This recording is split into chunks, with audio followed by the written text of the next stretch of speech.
So hey guys, this is Javed Khan and welcome to my another video. आज का जो topic है फंडामेंटल थ्योरम ऑफ अर्थमेटिक है। जो हम बात करने वाले हैं किसी भी नंबर का, दो पॉजिटिव नंबर का, अगर 2 हो या 3 हो, उन पॉजिटिव नंबर्स का कैसे हम फैक्टराइजेशन करते हैं, प्राइम फैक्टराइजेशन करते हैं, वो इस थ्योरम में बात किया जाता है। थ्योरम क्या है कि every composite number can be expressed as a product of primes and this factorisation is unique. कि कोई भी नंबर है, कंपोजिट नंबर है, उसको हम एक प्राइम नंबर्स के प्रोडक्ट में एक्सप्रेस कर सकते हैं। क्लियर है। अब हर फैक्टराइजेशन, हर नंबर का फैक्टराइजेशन यूनिक होता है। मान लीजिए कि हम एग्जांपल ले लेते हैं, अगर 6 है, इसका हमें प्राइम फैक्टराइजेशन करना है तो 2 इंटू 3, इसके अलावा कुछ और नहीं हो सकता। इसीलिए इसे कहा गया है कि इसका हर नंबर का जो फैक्टराइजेशन होता है वो यूनिक होता है। सो नेक्स्ट हम इस चीज़ को समझने के लिए कि इसका इस्तेमाल हम कहाँ करते हैं, उसके लिए ये है कि हम HCF फाइंड करना हो, क्वेश्चन में ले लेते हैं हम लोग। सो उस पर हम क्वेश्चन करते हैं। क्या है? Find the HCF of 6 and 20 by prime factorisation method. इस मेथड का यूज़ करके हम 6 और 20 का HCF निकालेंगे। कैसे हम उसको फाइंड करेंगे, हम उसके बारे में देखते हैं। फैक्टराइजेशन आप लोगों ने 9th में भी पढ़ा है, उसके पहले भी पढ़ा हुआ है। 6 का प्राइम फैक्टर क्या होगा? 2 इंटू 3। 20 का प्राइम फैक्टर क्या होगा? 2 इंटू 2 इंटू 5। क्लियर है। इसको पावर के बेस में अगर लिख लेते हैं तो 2 पे पावर 1 इंटू 3, और इसको लिख लेते हैं 2 पे पावर 2 इंटू 5। ठीक है ना।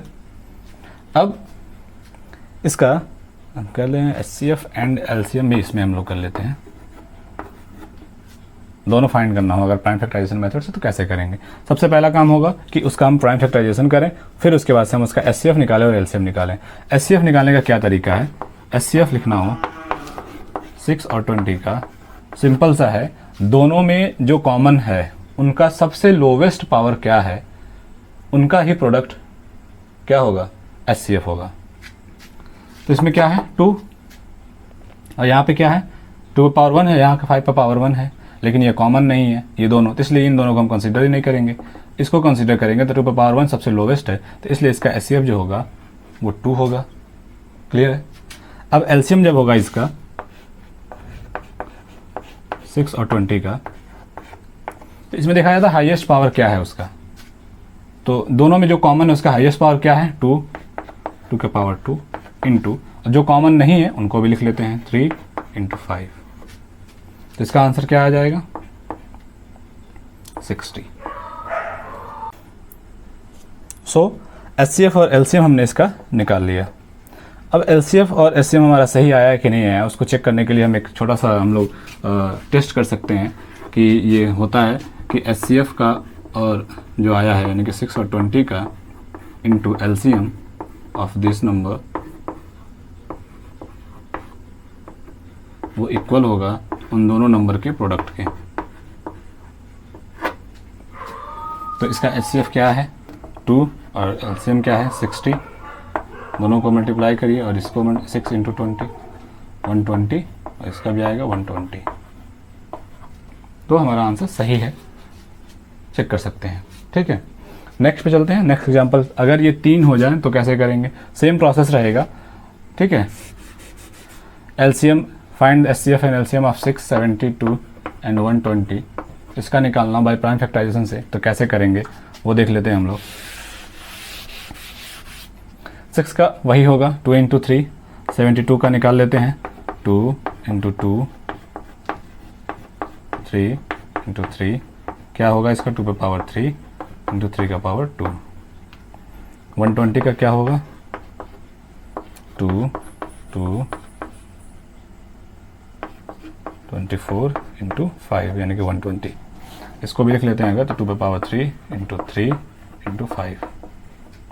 HCF निकालने का हमने अभी बताया कि सबसे लोवेस्ट कॉमन जो होगा, सब में देखिए सबसे लोवेस्ट कॉमन है, ऐसा कौन सा नंबर है जो कॉमन है और लोवेस्ट है उसका पावर? तो 2 के पावर 1 यानी कि, और 3 कॉमन है सब में। ठीक है, सबसे लोवेस्ट पावर क्या है? 3। इसका आंसर क्या हो जाएगा? 6। ऐसे जब LCM निकालना होगा इसका, तो हाईएस्ट पावर क्या है वो देखेंगे। कॉमन जो है उसका हाईएस्ट पावर क्या है? 3। 2 के पावर 3 इंटू अब जो मैच नहीं कर रहा है 2 का पावर 3 तो खत्म हो गया। अब 3 के बारे में देखेंगे, 3 का पावर 2 इंटू 3 यानी कि 3 का पावर 2 इंटू 5। ठीक है, इसको हम मल्टीप्लाई कर लेंगे, कितना आंसर आ जाएगा, 2 3 जा 8, 2 इंटू 2 इंटू 2, 2 3 जा टेबल नहीं पढ़ रहे हैं, 2 2 जा 4, 2 जा 8 और यहाँ से 972 और 5 2 जा 10, 360। ठीक है, दोनों का क्या हुआ, एलसीएम निकला और एचसीएफ निकल चुका है। अब हम ये इस पर नहीं चेक कर सकते, ये जो फॉर्मूला है, ये जो मेथड है वो सिर्फ और सिर्फ 2 नंबर के लिए ही है। 2 नंबर का जब एचसीएफ और एलसीएम निकालना हो तो हम ये अप्लाई कर सकते हैं। अगर 3 नंबर हो जाए तो ये फार्मूला इनइक्वल हो जाता है। ठीक है, क्लियर है। चलिए नेक्स्ट है, हम लोग जो पढ़ने वाले हैं इरेशनल नंबर के बारे में पढ़ेंगे कि कैसे कोई नंबर अगर हमें चेक करना हो, प्रूफ करना हो ये नंबर रेशनल नंबर है कि नहीं है, कि इरेशनल है या इरेशनल, हमें ये प्रूफ करना हो तो कैसे करेंगे। रेशनल तो हमें प्रूफ करने की ज़रूरत नहीं है। रेशनल प्रूफ करने के लिए होता है कि ए बाई बी के फॉर्म में हो तो वो रेशनल होता है, बी नॉट इक्वल्स टू 0 और उनके, तो हम उसको कह सकते हैं कि वो रेशनल है। इरेशनल के लिए क्या है, सो नेक्स्ट क्वेश्चन है हमारा कि हमें प्रूफ करना है कि √3 इज़ इरेशनल, तो let 3 be rational. Contradiction method से हम पहले अपोज करते हैं कि वो इरेशनल नहीं है तो क्या है, तो रेशनल हम उसे मान लेते हैं। तो अगर वो रेशनल है तो उसका सिंपलेस्ट फॉर्म क्या होगा, ए बाई बी होगा। ठीक है, और ए और बी में, ए और बी जो होंगे, बी नॉट इक्वल्स टू 0 होने चाहिए, और ए और बी में सिंपलेस्ट फॉर्म है तो उसमें 1 के अलावा दूसरा कोई कॉमन फैक्टर नहीं हो सकता। ठीक है, now √3 is equals to a by b, दोनों तरफ अगर हम स्क्वायर कर देते हैं तो 3 is equals to a square upon b square. इसको हम क्या लिख सकते हैं, 3b square is equals to a square. 3 जो है डिवाइड करेगा ए को, ए के स्क्वायर को। ऐसा क्यों करेगा, क्योंकि 3 डिवाइड्स 3b स्क्वायर। ठीक है, तो that implies 3 divides a. Now let a is equals to 3c, put in equation 1,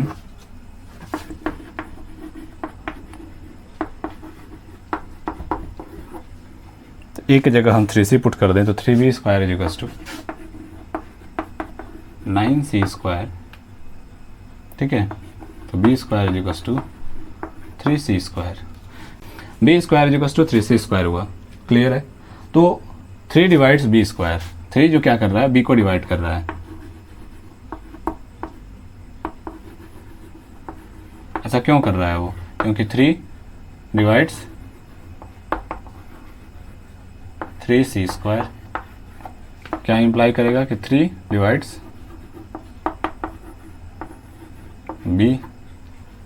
3 जब b को डिवाइड कर रहा है, ठीक है, तो क्या 3 क्या है, 3 इज अ प्राइम। ठीक, 3 जब प्राइम है एंड 3 डिवाइड्स b स्क्वायर यानी कि 3 डिवाइड्स b, इसी वजह से। ठीक है, तो 3 क्या हो गया, कॉमन फैक्टर हो गया इसका, जो a को भी डिवाइड कर रहा है और b को भी डिवाइड कर रहा है। 3 डिवाइड्स है और 3 डिवाइड्स b, तो b 3 क्या हो गया, कॉमन फैक्टर हो गया किसका, a बाई b का। और हमने ऊपर ही क्या जो अपोज किया है कि 1 के अलावा इसका कोई कॉमन फैक्टर नहीं हो सकता। कब, जब √3 रेशनल हो। तो यहाँ पे क्या हो गया, ये कंट्राडिक्ट कर रहा है, अपोज कर रहा है उस चीज़ को। तो इसी तरीके से हम बता सकते हैं कि 1 के अलावा √3 भी 1 के अलावा 3 भी कॉमन फैक्टर होने की वजह से √3 क्या है, इरेशनल है।